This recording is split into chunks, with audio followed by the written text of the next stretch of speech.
After the end of World War II, the world was split into two, East and West. This marked the beginning of the era called the Cold War.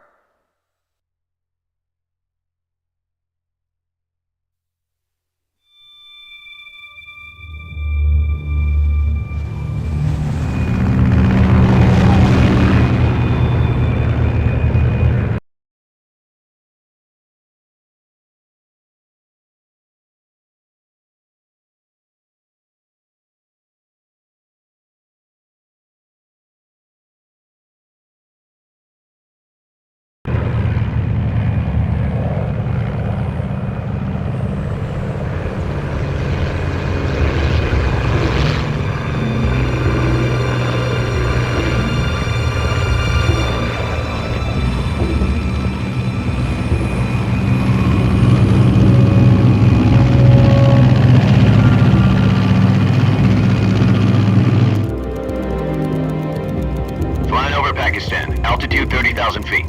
Approaching Soviet airspace. 20 minutes to drop off. Commencing internal depressurization. Equipment check. Arm main parachute. All right. You ready to go? Drop zone still showing a high pressure mass. Cav okay. Good. We've got high visibility.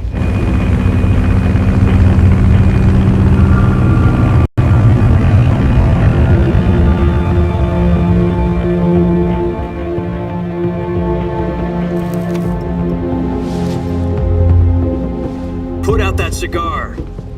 Connecting oxygen hose to interior connector.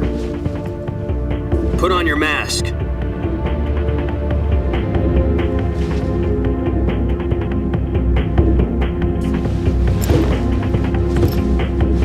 Does this panty waste know what he's doing? Approaching release point. 10 minutes to drop off. Hey, are you deaf? He said put out the cigar and put on your mask.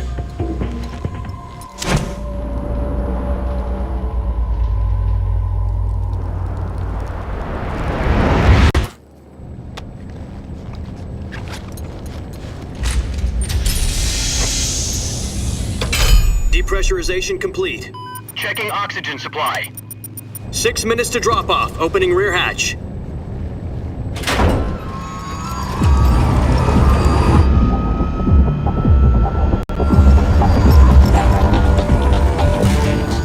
Sunrise.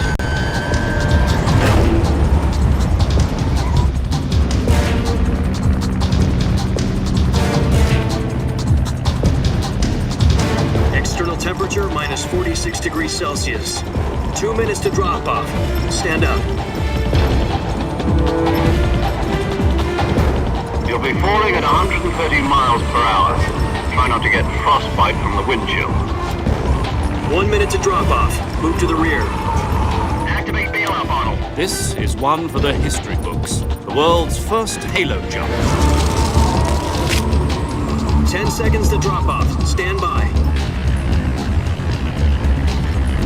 Status okay. All green. Prepare for drop off. Countdown. 5, 4, 3, 2, 1. Spread your wings And fly. God be with you.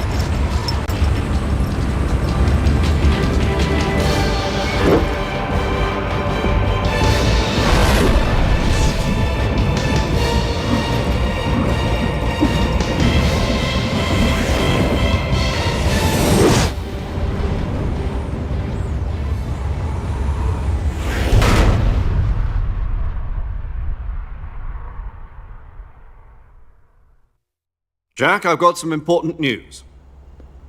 The head of the CIA has finally given us the green light for the virtuous mission. Virtual mission? No, the virtuous mission.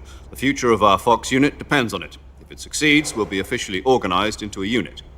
Virtuous mission? Sounds like some kind of initiation ritual. Don't get cocky. This isn't a training op. Right. So what exactly is this wonderful mission? Well, about 2 years ago, a certain Soviet scientist requested asylum in the West through one of our moles.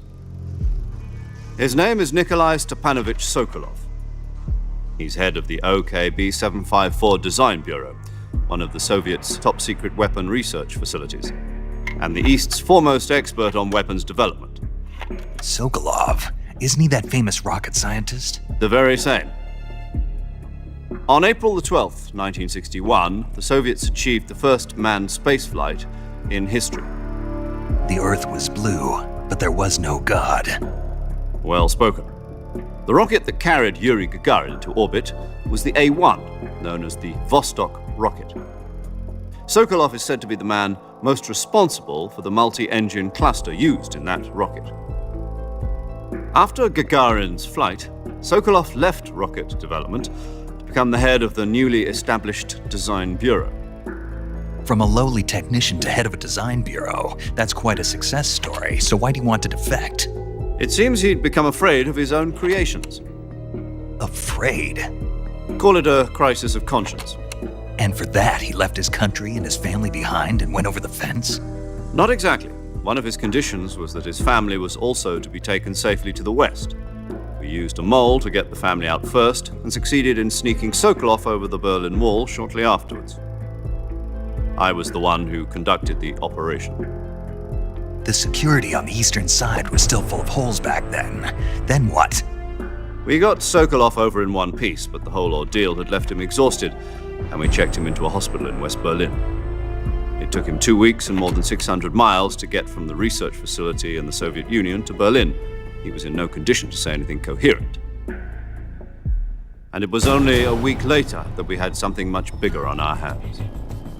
The Cuban Missile Crisis. October the 16th, 1962, President Kennedy received word that the Soviets were in the process of deploying intermediate-range ballistic missiles in Cuba. The president demanded that the Soviets dismantle and remove the missiles. At the same time, he announced a naval blockade to prevent further missile shipments from reaching Cuba. But the Soviets didn't back down, instead placing their armed forces on secondary alert. Soviet transport ships carrying missiles continued on course towards Cuba. US and Soviet forces went on alert for an all-out nuclear war. Frantic negotiations were conducted through the UN's Emergency Security Council and unofficial channels to end the hair-trigger standoff. Finally, on October the 28th, the Soviet Union agreed to remove its missiles from Cuba. And so the world avoided a nuclear holocaust. But in order to get the Soviets to pull their missiles out, we had to make a deal. You mean the one where the US agreed to remove its IRBMs from Turkey? No. The Jupiter IRBMs deployed in Turkey were obsolete, and we were going to get rid of them anyway. They had no strategic value whatsoever to either the US or the Russians. The Turkey deal was a ruse, a cover story that was fed to the other intelligence agencies around the world. So what did the Russians really want? Sokolov. They wanted us to return Sokolov. You mean the Soviets pulled out of Cuba just to get their hands on Sokolov? That's right. What the hell was he working on? At the time, we had no idea. We were running out of time. It was either give up Sokolov or risk full-scale nuclear war. In the end, we had no choice. President Kennedy gave in to Khrushchev's demand. The next day, I got Sokolov out of the hospital, handed him over to agents on the eastern side. Sokolov kept on screaming, "Save me," until he disappeared from my sight. Then, a month ago, we received some new information from one of our moles. About Sokolov? Yes. He was taken back to the research facility and forced to continue working on the weapon in question under KGB supervision. What's more, it's on the verge of completion. So what kind of weapon is it? Something to do with space rockets? No, missiles. Same technology. I guess you're right. We don't know the details, but it appears to be a new kind of nuclear device. For half a year now, the Soviets have been conducting frequent nuclear tests at Semipalatinsk. Something to do with the weapon, I assume. We're talking about a secret weapon so big that Khrushchev was ready to pull out of Cuba to get it back. Is Sokolov still in the facility? No, according to our intelligence, he's in Selinoyarsk, a place in the mountains about 3 miles to the west that's known as the Virgin Cliffs. The Virgin Cliffs. Nice name for a virtuous mission. They moved him there just recently. Why? Apparently, they're conducting a field test of the weapon, but it's our best chance to get him back. This mission would never have been possible if he was still in the research facility. This is our last chance. Sokolov must have known that too when he contacted us.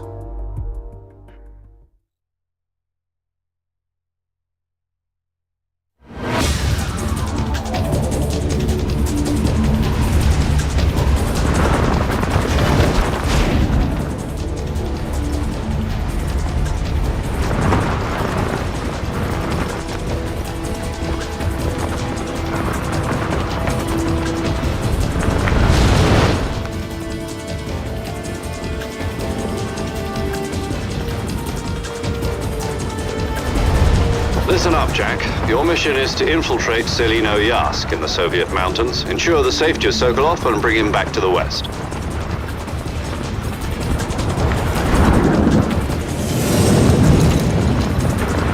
If we don't get Sokolov back before that weapon is complete, we'll be facing a major crisis. The clock is ticking.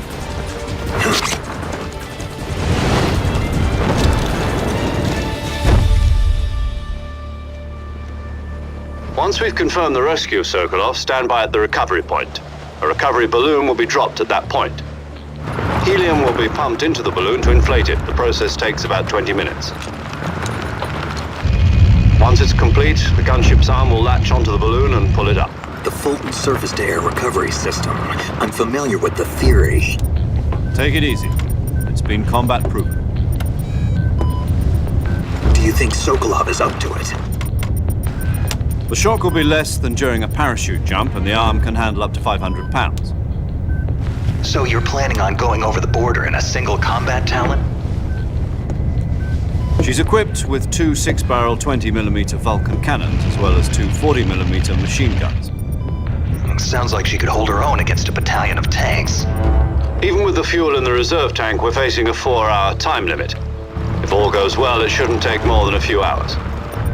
Home in time for dinner. But if anything goes wrong, You'll be eating dinner, breakfast, and all the rest of your meals in the jungle.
Do you copy? You're already in enemy territory, and somebody might be listening in. From here on out, we'll be using code names to refer to each other. Your code name for this mission will be Naked Snake. I'll be referring to you as Snake from now on. You're not to mention your real name. Snake? What, you don't like snakes? What do you mean? You've eaten one before, haven't you? In survival training. I'm glad to hear that. I don't know if I'd ever order one in a restaurant, but... Be careful, you might not have a choice. What about you, Major? What should I call you? Let's see. I'll be Tom. Call me Major Tom. This will be a sneaking mission. You must not be seen by the enemy. You must leave no trace of your presence. Is that clear? This kind of infiltration is the Fox unit's speciality. In other words, weapons and equipment are procured on site. That goes for food as well. You're completely naked, just as your name implies. Great. Now I see why you asked me if I like snakes. I suppose calling me Snake was your idea of a joke, too. No. There's a good reason for that. I'll tell you later when the time is right. Gotcha. Getting back to the subject, how exactly am I supposed to feed myself? You've been issued a knife and a tranquilizer gun. Use them to hunt for food. You'll also find some medical supplies in your backpack. Yeah, about the backpack. I lost it in a tree on the way down. I see. Well, you'd better go back and get it then. You know where it is? No problem. I can see it from here. It's stuck on a branch. To climb a tree, stand in front of a tree that's covered in ivy and press the action button. I'll be monitoring your progress over the radio. We can't risk violating Soviet airspace, but I'll be in the gunship. My frequency is 140.85. I'll give you a call if I need to talk to you. If you need to talk to me, use the send function. Okay, Snake, go get your backpack.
I see you've retrieved your backpack, Snake. To equip a weapon, it's necessary to take it out of your backpack. In the survival viewer, choose Weapon from the backpack. Your available weapons will be displayed in a window in the upper left. From that list, choose the weapon you want to equip and press the Enter button. For other equipped items, just do the same thing from Item. Got it. Use the survival viewer backpack. Yep, that's right. Survival is fundamental to this mission. After you've been out in the field for a while, your stamina will start to drop. If your stamina gets too low, it'll affect your performance. You won't be able to shoot accurately, for example, and your wounds won't heal as smoothly. Keep an eye on your stamina so you don't run out. To recover lost stamina, you can hunt for local flora and fauna. You can use either your tranquilizer gun or your knife to hunt. My only weapon is a Mark 22 Hush Puppy tranquilizer gun? That's right. It's been fitted with its own suppressor. However, the suppressor will deteriorate every time you fire. Once its durability reaches 0, the noise suppression effect will be gone. So don't get too trigger-happy with it. The suppressor's durability is shown in the icon. Any weapons and equipment beyond what you're carrying now, you'll have to find as you go. I have to find my own weapons and equipment? Whose crazy idea was this anyway? Solo covert actions are standard Fox operating procedure. You can't leave any traces of your presence. No weapons, equipment, footprints, sweat, or bodily waste. The same goes for bullets and cartridges, too. Your presence in enemy territory is already a violation of international conventions of warfare. There aren't supposed to be any American soldiers in Russia. It could spark an international incident. You can't let anyone see you. You can't let the enemy know you're there. This is a stealth mission. You're a ghost, Snake, in every sense of the word. And there'll be no rescue if you're captured. The military and US government will deny any involvement in the affair. Then I'll just have to take care of myself, huh? I'm afraid so. You've been given a fake death pill for that purpose. SIS guidelines stipulate that soldiers on covert ops like this one be issued a potassium cyanide capsule.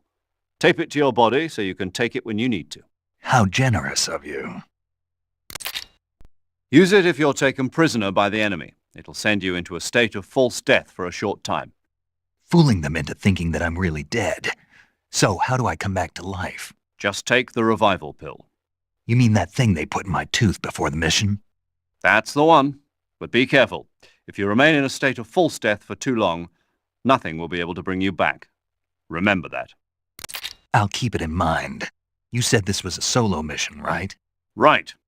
I guess that means I can't count on any reinforcements. Correct. The mission rests entirely in your hands. A real one-man army. Relax. There's a support team ready to back you up over the radio. Who? I'll introduce them to you. This time, survival is of utmost importance. The first member of the support team will be in charge of monitoring your physical condition, acting as a medic, so to speak, as well as recording your mission data. She's a member of Fox as well, and she's here on the gunship with me. She? Hello, Snake. I'm paramedic. Nice to meet you. Paramedic. As in a medic who comes in by parachute. Aren't you going to tell me your real name? Are you going to tell me yours, Mr. Snake? My name, huh? It's John Doe. And they call you Jack for short. You're a regular Captain Nemo. A name means nothing on the battlefield. After a week, no one has a name. What's your name? Jane Doe. Very funny. I wasn't joking, but I'll tell you my name only if you manage to make it back alive. My frequency is 145.73. She's also in charge of recording your mission data. Whenever you want to save, send a message over the reserved save frequency, 140.96. So saving lets me record my mission data. That's right. It also records the state of your health. Good to know. There's one more person I want to introduce you to, Snake. Huh? Speaking of snakes, you remember the boss, don't you? A legendary soldier and your mentor.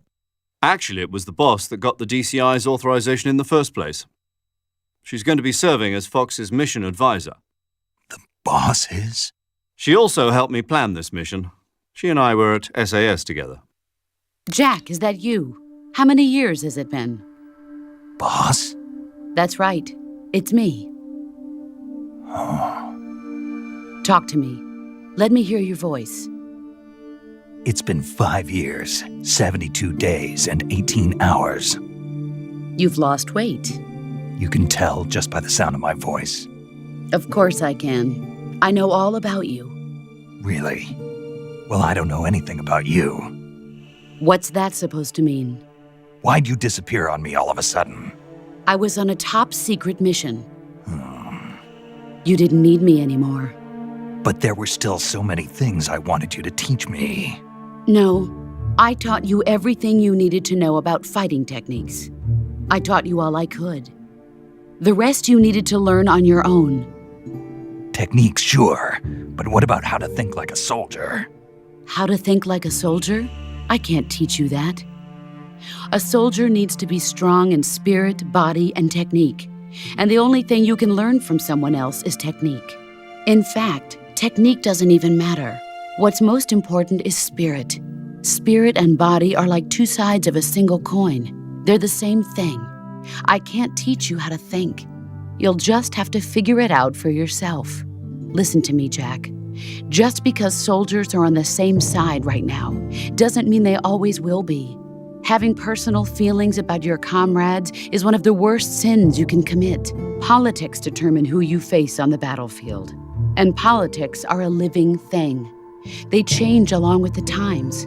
Yesterday's good might be tomorrow's evil. Is that why you abandoned me? No, it had nothing to do with you. I already told you, Jack. I was on a top-secret mission. A soldier has to follow whatever orders he's given.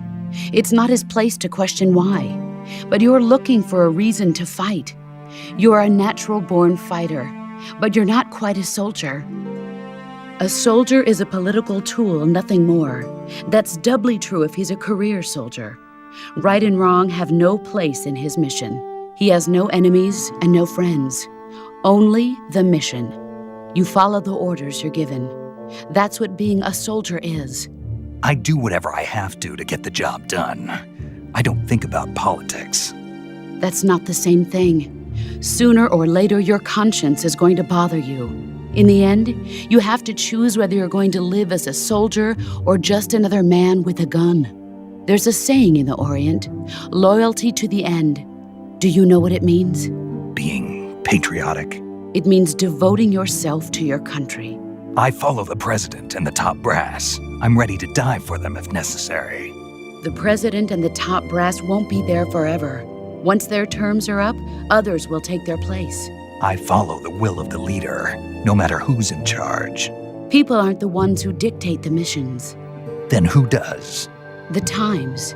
People's values change over time, and so do the leaders of a country. So there's no such thing as an enemy in absolute terms.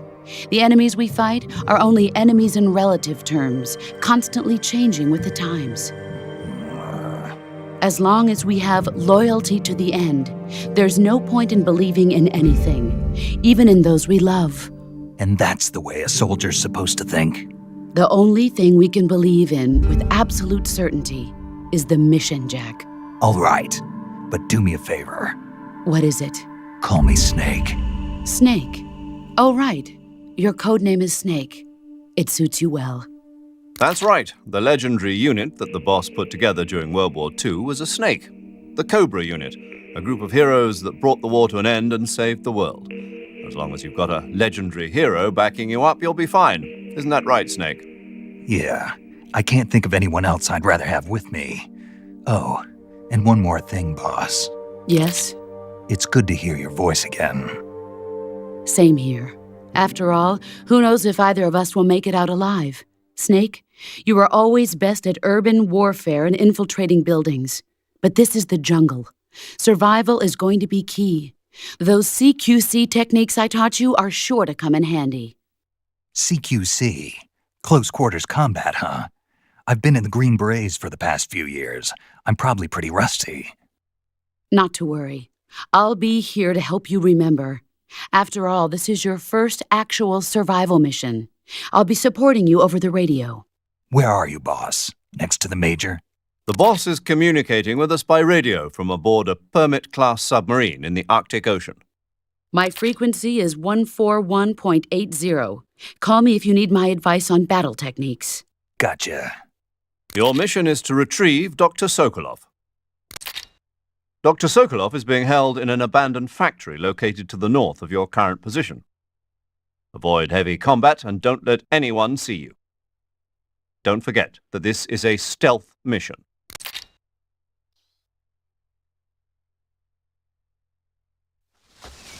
Snake, try to remember some of the basics of CQC.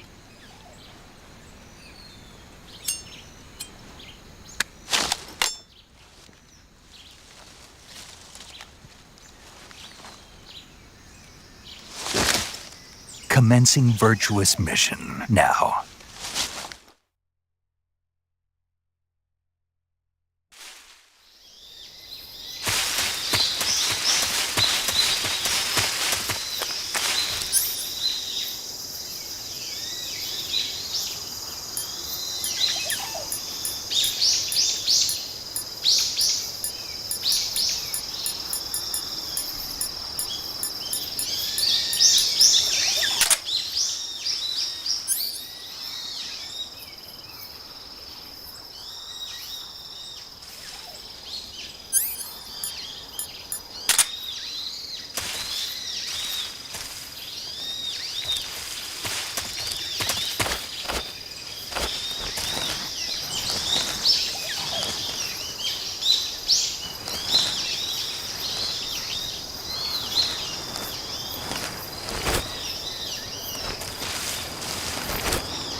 Sokolov should be at the abandoned factory to the north, so head